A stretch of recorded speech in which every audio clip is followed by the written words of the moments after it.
Welcome to all of you. आप सभी लोग का स्वागत है। तो आज हम लोग देखेंगे मॉडर्न फिजिक्स का लेक्चर नंबर 3, ठीक है। मॉडर्न फिजिक्स का तीसरा लेक्चर है ना। लेकिन उसको देखने से पहले कुछ क्वेश्चंस कर लेते हैं। जो पीछे वाले लेक्चर में हम लोग जो फार्मूला पढ़ चुके हैं उस पर आधारित, उस पर डिपेंडेंट कुछ क्वेश्चंस कर लेते हैं। तो एक सिंपल सा क्वेश्चन मैंने आपके बोर्ड पे लिख दिया है, ठीक है। वो क्वेश्चन आपका है energy of photon 6.2 electron volt, then find wavelength, ठीक है। जो आपका एनर्जी दिया हुआ है फोटोन का और वेवलेंथ फाइंड आउट करना है, ओके। तो आप जब भी क्वेश्चंस बोर्ड पे आपको मिलता है सॉल्व करने के लिए, तो वीडियो को पॉज करके पहले क्वेश्चन सॉल्व करने का प्रयास कीजिएगा, फिर वीडियो को आगे देखिएगा, ओके। तो चलिए हम क्वेश्चन सॉल्व कर देते हैं। तो बच्चों, जैसा कि हम लोग फार्मूला क्या पर रखे हैं, E equal to h c by lambda, ठीक है। Equal to h c by lambda, या फिर एक मॉडिफाई फार्मूला आपको मैंने बताया था। वो फार्मूला ये था, क्या था,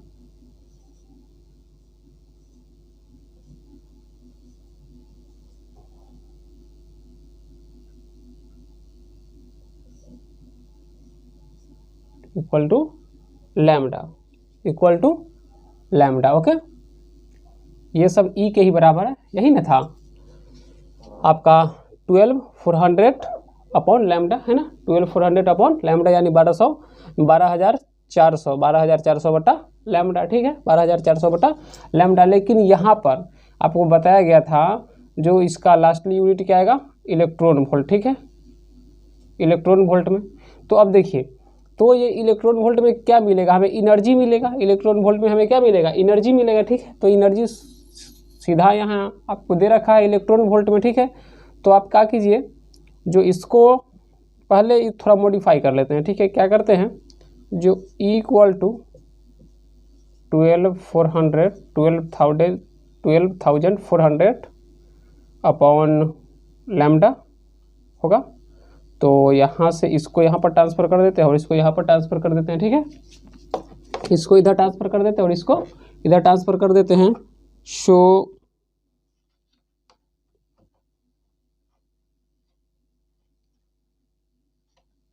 सो आपका लैम्डा इक्वल टू 12,400 अपॉन ये आ जाएगा, है ना, एनर्जी, ओके।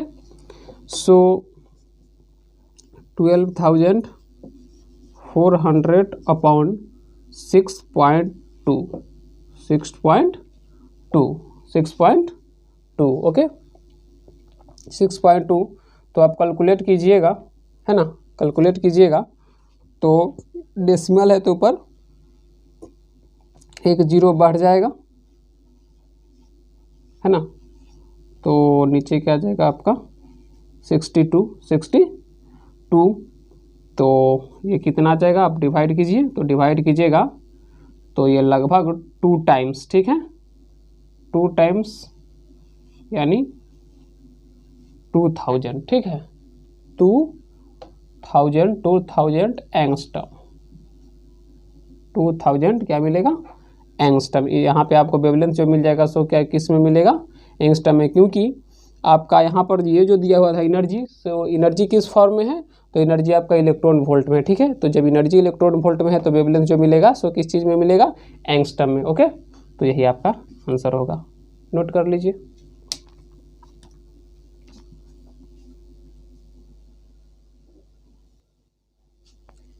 तो बच्चों, नेक्स्ट क्वेश्चन आपके सामने है, find the energy of momentum of photon if wavelength of light is 600 nanometre या फिर हर्ज, ठीक है, 600 नैनोमीटर या हर्ज, ठीक है। दिया हुआ है आपका क्या, लाइट का वेवलेंथ, और आपसे एनर्जी पूछा जा रहा है, ठीक है।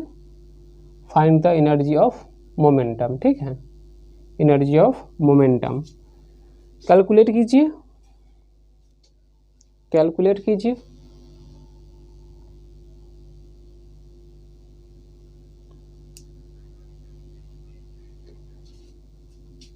एनर्जी फॉर मोमेंटम होगा, ऑफ मोमेंटम, यहाँ पे फॉर मोमेंटम कर दीजिए, for momentum, okay, for momentum. तो सॉल्यूशन स्टार्ट करते हैं। देखिए आपका क्या है, जो वेवलेंथ दिया हुआ है, ठीक है, लेकिन वेवलेंथ दिया क्या चीज़ में, नैनोमीटर में, ठीक है, वेवलेंथ आपको दिया हुआ है नैनोमीटर में, हमें चाहिए मीटर में।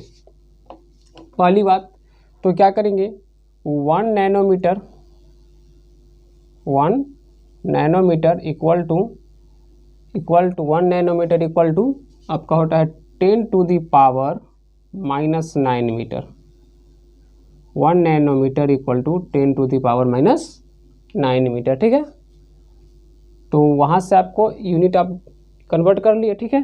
तो आप डायरेक्ट सी फार्मूला लगा दीजिए, कौन सा, E equal to hc/λ, E equal to hc/λ।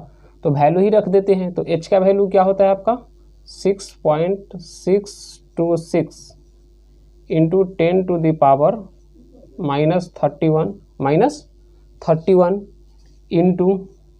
Into 3 into 10 to the power 8 और बेस में क्या रखेंगे, तो देखिए 1 नैनोमीटर इक्वल टू इतना है ना, 1 नैनोमीटर इक्वल टू इतना है। तो यहाँ पे है अपना कितना 600, तो 600 से मल्टीप्लाई कर देंगे इसमें, ठीक है।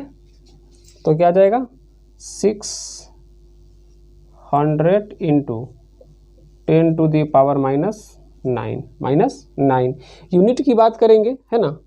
तो यूनिट ये अपना क्या होता है, किस में है, ये जो आ जाएगा यूनिट, डायरेक्टली लास्ट में यूनिट लिख देंगे आपको, ठीक है। पहले ये कर लेते हैं, यूनिट बताएंगे आपको कि कहाँ से आया, ऐसा नहीं कि डायरेक्ट ला के आपके सामने रख देंगे, वो भी बताएंगे कि कहाँ से यूनिट आया।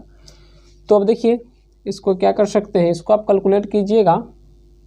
तो कैलकुलेट कीजिए, तो 2 ही डिजिट लेते हैं क्योंकि पॉइंट है, तो 3 डिजिट ज़्यादा लंबा कैलकुलेशन होगा, इसलिए आप चाहो तो पूरा को कैलकुलेट कर सकते हो। यदि आपको अच्छा लग रहा है न्यूमेरिकल बनाने में तो आप कैलकुलेट कर सकते हो।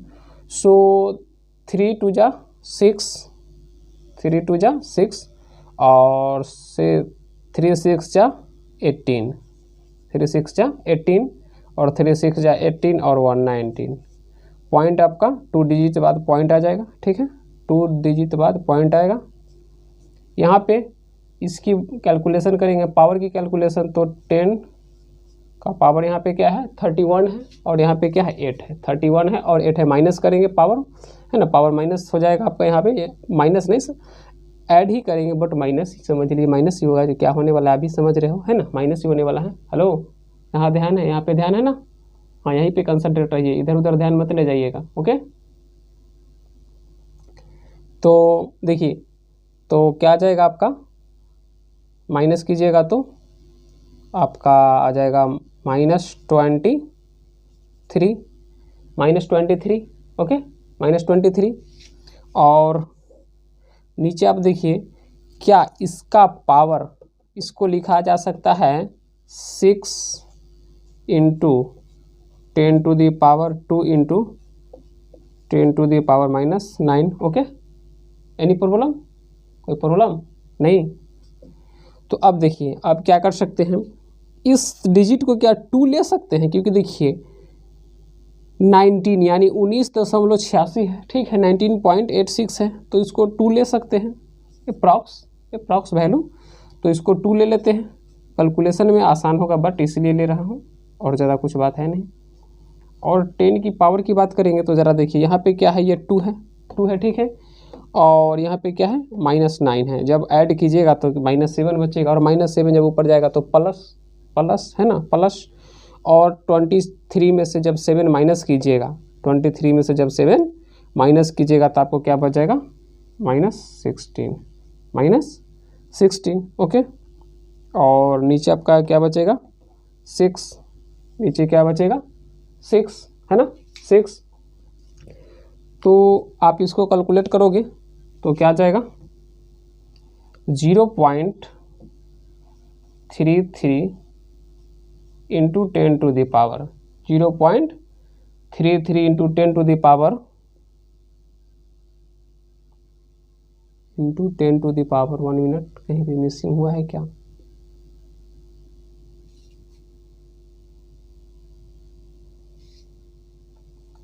देखिए यहाँ पे आपका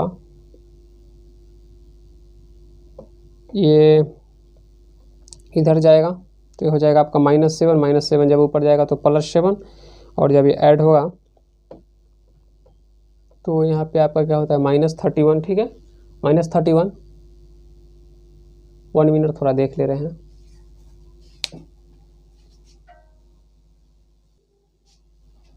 तो देखिए यहाँ पर थोड़ी सी प्रॉब्लम आ गई थी।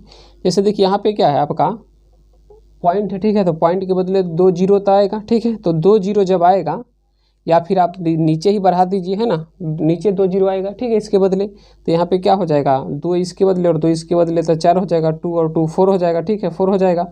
तो जब 4 हो जाएगा तो आप ज़रा देखिए ये क्या बच जाएगा यहाँ पे -5। ठीक है, -5 और जब -5 ऊपर जाएगा तो यहाँ पे आपका क्या 18 बचेगा, -18 बचेगा।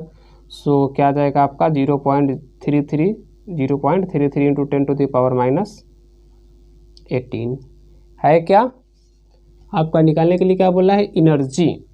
तो एनर्जी का यूनिट क्या होता है ज़रा बताइएगा। एनर्जी का यूनिट क्या होता है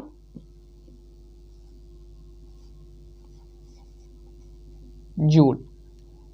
एनर्जी का यूनिट क्या होगा जूल, या डायरेक्ट इतना ही लिखो।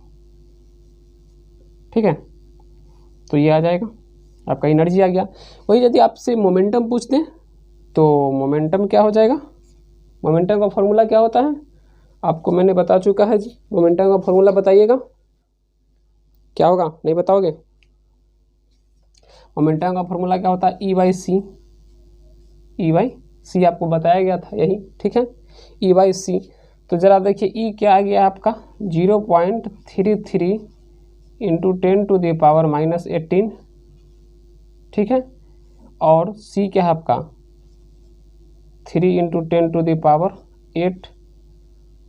3 इंटू 10⁸8। सो आपका आ जाएगा, कैलकुलेट कीजिएगा तो क्या आ जाएगा 0.11 इंटू 10⁻10। ये जब 10 ऊपर जाएगा तो ये माइनस ही हो जाएगा, तो 10 नहीं होगा यहाँ पे आपका हो जाएगा क्या 26 -26। इसको चाहो तो आप 0. क्या इतना ही रहना, यही आपका आएगा। यूनिट की बात करेंगे तो आपका जाएगा क्या जूल मीटर इन्वर्स सेकेंड। ठीक है, क्योंकि देखिए ये जो आएगा सो जूल में। ठीक है, और ये क्या होता है मीटर पर सेकेंड में, है ना। ये आपका जूल और ये आपका मीटर पर सेकेंड, तो क्या जाएगा joule metre inverse second. Joule metre inverse second, क्योंकि सेकेंड ऊपर चला जाएगा। ओके, तो नोट कर लीजिए।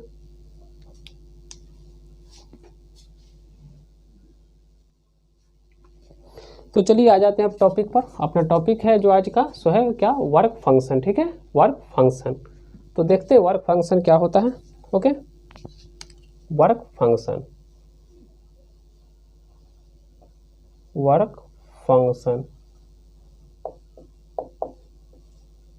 जिसे आप डिनोट करेंगे, वर्क फंक्शन को डिनोट करेंगे फाई से।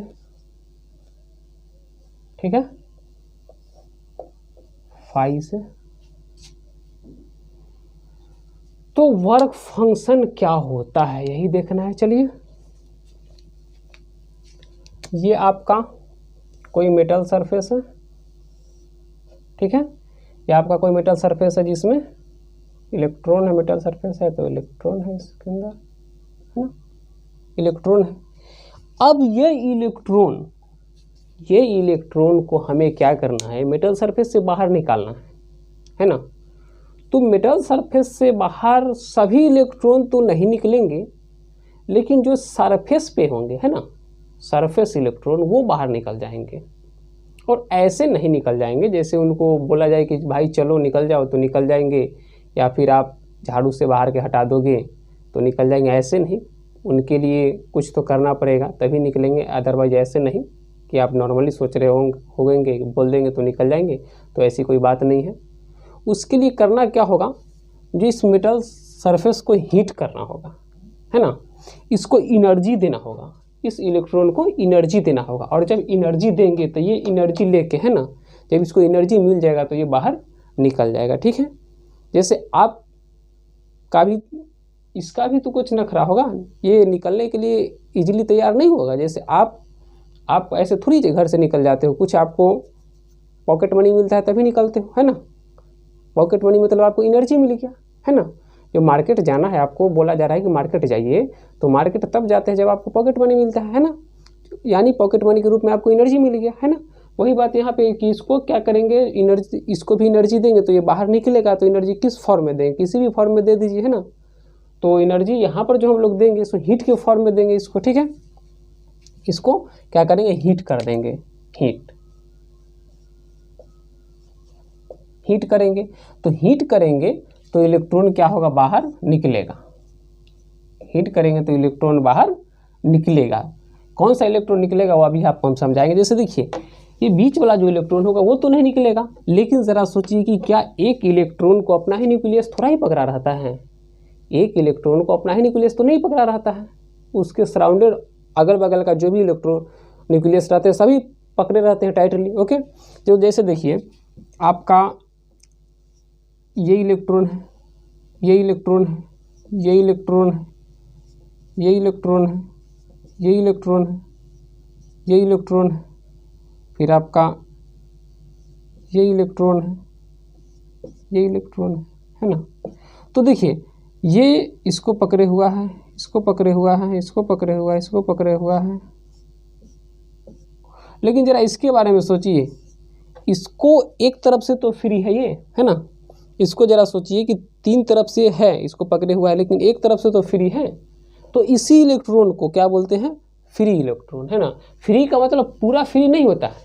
फ्री का मतलब ये मत समझ लीजिएगा कि सभी ओर से फ्री, सभी ओर से फ्री नहीं, ये एक तरफ से भी फ्री है तो इसको फ्री इलेक्ट्रॉन बोल देते हैं, जो सरफेस पे रहता है। क्योंकि सरफेस पे जब रहेगा लास्टली तो क्या होगा, उसको इधर से तो कोई नहीं खींच रहा है। जैसे सोचिए ना, जहाँ पे जो इलेक्ट्रॉन यहाँ पे होगा, है ना, यहाँ पे इस पॉइंट पे, इसको तो कोई इधर से नहीं खींच रहा है, उधर इधर से खींच रहा है, बट ऊपर से तो कोई नहीं खींच रहा है। वही बात है कि इसको जरा सोचिए, ये खींच रहा है, ये खींच रहा है, ये खींच रहा है, बट इधर से कोई तो अट्रैक्ट नहीं कर रहा है ना, इधर से कोई अट्रैक्ट नहीं कर रहा है, इधर से ये फ्री है। तो इसी इलेक्ट्रॉन को क्या बोलते हैं, फ्री इलेक्ट्रॉन, जो सरफेस पे होगा, या फिर इसको सरफेस इलेक्ट्रॉन बोल सकते हैं। ठीक है, फ्री इलेक्ट्रॉन या सरफेस इलेक्ट्रॉन बोल सकते हैं। ठीक है, फ्री इलेक्ट्रॉन या सरफेस इलेक्ट्रॉन। तो ये इलेक्ट्रॉन जो निकलेगा सो कौन सा इलेक्ट्रॉन होगा, तो पहली बात सरफेस इलेक्ट्रॉन,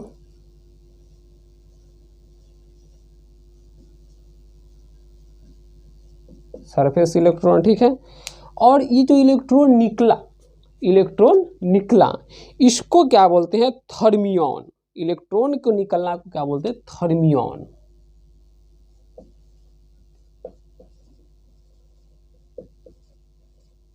थर्मियन, ठीक है, इलेक्ट्रॉन के निकलना को क्या बोलते हैं, थर्मियन। और इस पूरा प्रोसेस को क्या बोलते हैं, थर्मियोनिक इमिशन, थर्मियोनिक इमिशन,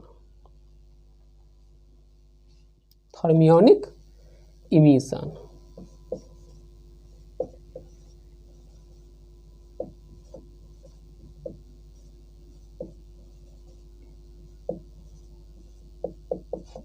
क्या बोलेंगे, थर्मियोनिक इमिशन। ओके, ये फर्स्ट नंबर हुआ। सेकेंड नंबर में क्या करेंगे, जो हम लोग थोड़ा ही देर पहले पढ़े हैं, यानी थोड़ा देर पहले नहीं, कुछ दिनों पहले पढ़े हैं इलेक्ट्रिसिटी में, है ना। इलेक्ट्रिसिटी में क्या पढ़े हैं, जो कोई मेटल सरफेस है और तो इसको क्या करिए, जो हैवी इलेक्ट्रिक फील्ड में रख दीजिए, है ना। हैवी इलेक्ट्रिक फील्ड में ये आपका क्या है, माइनस माइनस माइनस,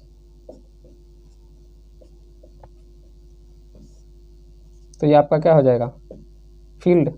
ये क्या हो जाएगा, फील्ड। तो इसका क्या हो जाएगा, डाइलेक्ट्रिक ब्रेकडाउन, डाइलेक्ट्रिक ब्रेकडाउन, है ना। तो आप इस प्रकार से भी एनर्जी दे सकते हो। ठीक है, डाइलेक्ट्रिक ब्रेकडाउन हो जाएगा, इस प्रकार से भी एनर्जी आप दे सकते हैं। इस प्रोसेस को क्या बोलते हैं, field emission, field emission. Field emission, ठीक है। थर्ड जो अपनाता है सो क्या है, जो हम अभी पढ़ रहे हैं, है ना, जिसके ऊपर चर्चा कर रहे हैं, थर्ड जो आएगा वही हमारे लिए अभी इम्पोर्टेंस है, ठीक है। वो क्या है आपका PEE यानी photo electric effect. Third number में इसको क्या करेंगे, एनर्जी देंगे, किस फॉर्म में, तो रेडिएशन के फॉर्म में, ठीक है। रेडिएशन कैसा बताइएगा, आपको फर्स्ट लेक्चर में बताए थे, है ना, फर्स्ट लेक्चर में आपको बताया हुआ है, high frequency and low wavelength. High frequency and low wavelength, स्वाभाविक सी बात है, जब फ्रीक्वेंसी हाई होगी तो वेवलेंथ लो होगी, या फिर वेवलेंथ लो होगी तो फ्रीक्वेंसी हाई होगी, है ना, क्योंकि दोनों का अपोजिट रिलेशन है, ठीक है, अपोजिट रिलेशन है।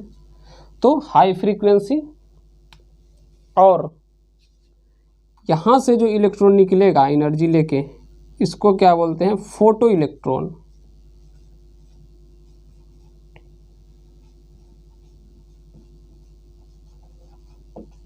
और इस पूरे प्रोसेस को क्या बोलते हैं, PEE, photo electric effect, photo electric effect, okay. तो मेनली हम लोग तो इसी पर काम कर रहे हैं, है ना, इसी पे वर्क कर रहे हैं, फोटो इलेक्ट्रिक इफेक्ट पे, ठीक है। बट आपको तीनों प्रोसेस बता दिए किसको, है ना, 3 तरीका से हम लोग क्या कर सकते हैं, एनर्जी दे सकते हैं और इलेक्ट्रॉन बाहर इससे निकाल सकते हैं, ठीक है। तो नोट कर लीजिए।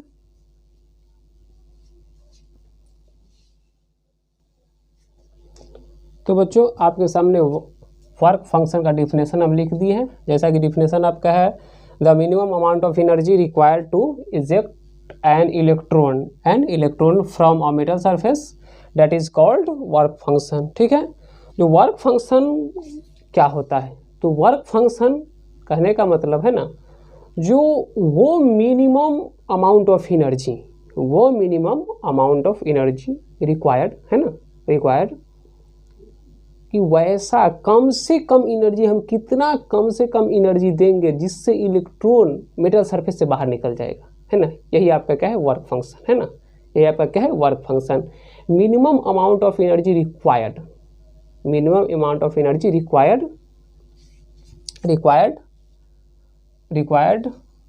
To eject an electron from a metal surface, ठीक है। इजेक्ट यानी बाहर निकलना, ठीक है, यानी वो मिनिमम अमाउंट ऑफ एनर्जी, है ना, रिक्वायर्ड है, ठीक है, जी कितना मिनिमम अमाउंट ऑफ एनर्जी देंगे जिससे कि इलेक्ट्रॉन मेटल सरफेस से बाहर निकल जाए, इसी को क्या बोलते हैं, वर्क फंक्शन, ठीक है। मेटल सरफेस से बाहर निकल जाए, इसी को क्या बोलते हैं, वर्क फंक्शन। वो कम से कम एनर्जी जिसको देने से इलेक्ट्रॉन मेटल सरफेस से बाहर निकल जाए, इसी को क्या बोलते हैं, वर्क फंक्शन, ओके। तो वर्क फंक्शन डिपेंड क्या चीज़ पे करता है, तो work function depend on nature of metal, है ना, ये मेटल के नेचर पर भी डिपेंड करता है। जैसे देखिए आपका सोडियम, ठीक है, सोडियम, तो सोडियम का आपका होता है ऐसे, देखिए आपको बुक में, सॉरी, आपको जब भी क्वेश्चंस पूछेगा, ठीक है, तो क्वेश्चंस पूछेगा तो आपको दिया रहेगा वहाँ पे, जहाँ पे क्वेश्चंस पूछेगा तो आपको क्वेश्चन में दिया रहेगा। जैसे आपका सीजियम, तो सीजियम का आपका हो जाएगा क्या, 1.9 होता है सीजियम का, है ना,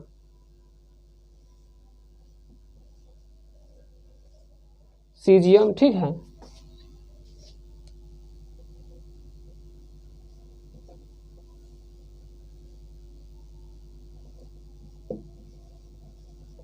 सीजियम का 1.9 होता है। वही आपका कॉपर का 4.5 होता है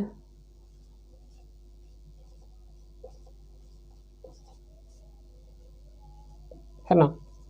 तो या तो आप टेबल से याद रख सकते हैं, आपको बुक में दिया होगा, है ना, एनसीईआरटी में देखिएगा तो दिए रहता है, इसका एक टेबल बना हुआ है, वहाँ से आप याद रख सकते हो, या फिर क्वेश्चंस में दिया रहता है ये, है ना, ये आपको रटने की ज़रूरत नहीं है, क्वेश्चंस जब भी आपको न्यूमेरिकल देगा तो उसमें दिया रहेगा, ठीक है। अगली बात है ये आपका नोट, हाँ नोट,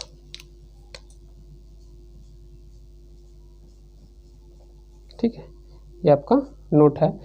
तो नोट क्या है, if we supply energy E greater than 5, it is not necessary that electron is eject out of metal surface, ठीक है। जरूरी नहीं है कि हम एनर्जी, है ना, वर्क फंक्शन से ज़्यादा दे देंगे तो इलेक्ट्रॉन मेटल सरफेस से बाहर निकल जाएगा। हो सकता है कि जो एनर्जी मैंने दिया वो कोलिजन के दौरान बर्बाद कर दे, है ना। जब इलेक्ट्रॉन कोलिजन करेगा तो उसको एनर्जी मिला, ठीक है, एनर्जी मिला, लेकिन जब वो कोलिजन किया उस समय उस एनर्जी को उसने बर्बाद कर दिया, तो बताइए वो बाहर कैसे निकलेगा। जैसे मान लीजिए कि पैसा लेके आप मार्केट गए, ठीक है, लेकिन वो पैसा रास्ते में खो गया। जब रास्ते में खो गया तो क्या मार्केट से आप सामान खरीद सकते हो? नहीं।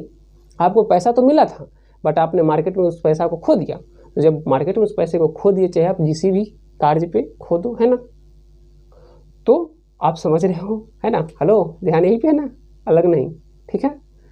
तो आप जिस भी कार्य में उस पैसे को खो दो, है ना, लेकिन आपने खो दिया तो क्या आप मार्केट से सामान नहीं ला सकते हो? जस्ट सिमिलरली वही है, सेम कंडीशन। जो ये इसको एनर्जी तो मिला, देख लीजिए वर्क फंक्शन से ज़्यादा एनर्जी मिला हुआ है ना, यानी जितना का सामान लाना था उससे ज़्यादा पैसा मिला, लेकिन रास्ते में खो दिया आपने।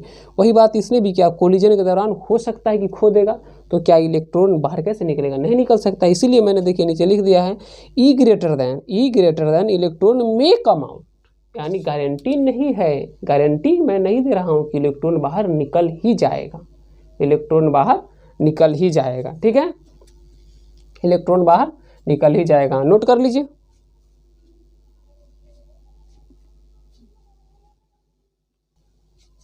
से देखिए एक एग्जाम्पल समझाते हो। क्या ये आपका रहा एनर्जी, ये आपका रहा वर्क फंक्शन, ठीक है, ये आपका रहा कोलिजन और ये रहा काइनेटिक एनर्जी। ओके,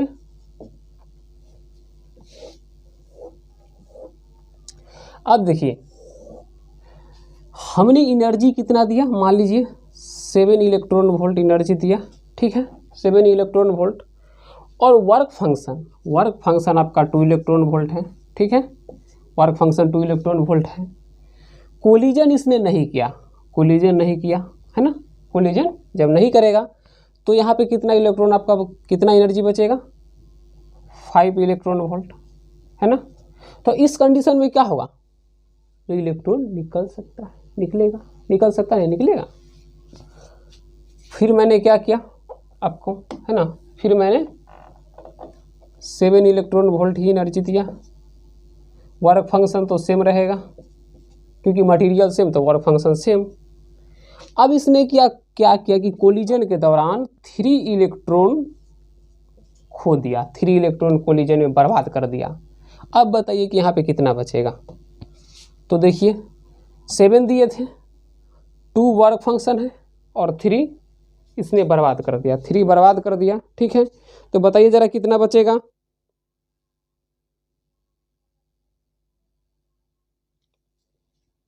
तो यहाँ पे आपका क्या बच जाएगा? 3 इलेक्ट्रॉन वोल्ट। फिर मैंने क्या किया, 7 इलेक्ट्रॉन वोल्ट दिया, है ना, 2 इलेक्ट्रॉन वोल्ट वर्क फंक्शन में, ओके। और अब इसने क्या किया, इस बार जो 6 इलेक्ट्रॉन वोल्ट को कोलिजन में बर्बाद कर दिया। जरा बताइए इसके पास क्या काइनेटिक एनर्जी के लिए कुछ बचा? नहीं बचा। कुछ बचा? नहीं बचा, है ना। तो क्या बताइए इस कंडीशन में इलेक्ट्रॉन बाहर निकल सकता है? नहीं। जरा देखिए एनर्जी तो मैंने वर्क फंक्शन से ज़्यादा दिया था, है ना। एनर्जी जो आपका है so greater than work function, है ना। एनर्जी आपका क्या है? Greater than work function. But हुआ क्या, जो भी एनर्जी इसको मिला सो इसने क्या किया, कोलिजन के दौरान बर्बाद कर दिया। और जब कोलिजन के दौरान बर्बाद कर दिया तो आखिरकार इसके पास तो अब एनर्जी बची नहीं। तो जब एनर्जी बचेगी नहीं तो ये मेटल सरफेस से बाहर निकलेगा, सो कैसे निकलेगा? इसीलिए गारंटी नहीं है ना। वर्क फंक्शन से एनर्जी ज़्यादा आप दे भी दोगे तो गारंटी नहीं है कि इलेक्ट्रॉन बाहर निकल ही जाएगी, इसकी कोई गारंटी नहीं है, ठीक है। गारंटी मैं नहीं दे रहा हूँ, ओके। तो चलिए और एक आपको फार्मूला आपके सामने दे देते हैं जिसको हम प्रूफ यानी अगले लेक्चर में करेंगे। अगले लेक्चर में आपको समझाएंगे उसके बारे में। वो फार्मूला आपका क्या है, के ई मैक्स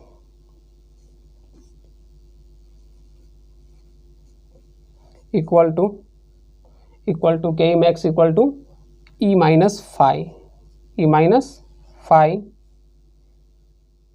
फाइव या फिर आप K E max equal to HF या HB -5 भी बोल सकते हो, या फिर आप KE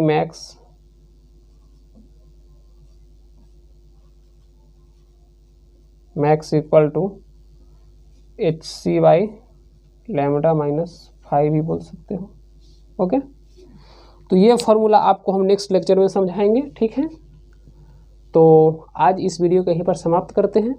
देखिए, हम आपके लिए जब इतना मेहनत करते हैं तो आपका भी कुछ फ़र्ज बनता है, कुछ दायित्व बनता है कि वीडियो देखने के बाद वीडियो अच्छा लगे, या फिर आपको कुछ प्रॉब्लम में है तो इस बात को आप कमेंट बॉक्स में डाल सकते हैं। कमेंट बॉक्स कुछ यूज के लिए बना हुआ है ना। तो आपसे कोई यहाँ पे ये फ़ी वगैरह तो नहीं लिया जा रहा है ना। तो आप यदि कमेंट बॉक्स में कुछ लिखते हैं, है ना, कुछ अच्छे कमेंट करते हैं, या आप यदि सेटिस्फाइड होती इस बात को लिख सकते हो कि हम सेटिस्फाइड है, तो हमें एक खुशी महसूस होती है कि हाँ, हमने जो बच्चे को प्रोवाइड किया वो बच्चों में सही तरीक़ा से मैसेज पहुँचा है, ठीक है। तो कुछ फ़र्ज बनता है आपको, तो कमेंट कर दिया कीजिए। साथ ही वीडियो काफ़ी बेस्ट लगा तो लाइक कर दीजिए। ओके, तो मिलते हैं आपसे नेक्स्ट वीडियो में। ऑल द बेस्ट, पढ़ाई करते रहें।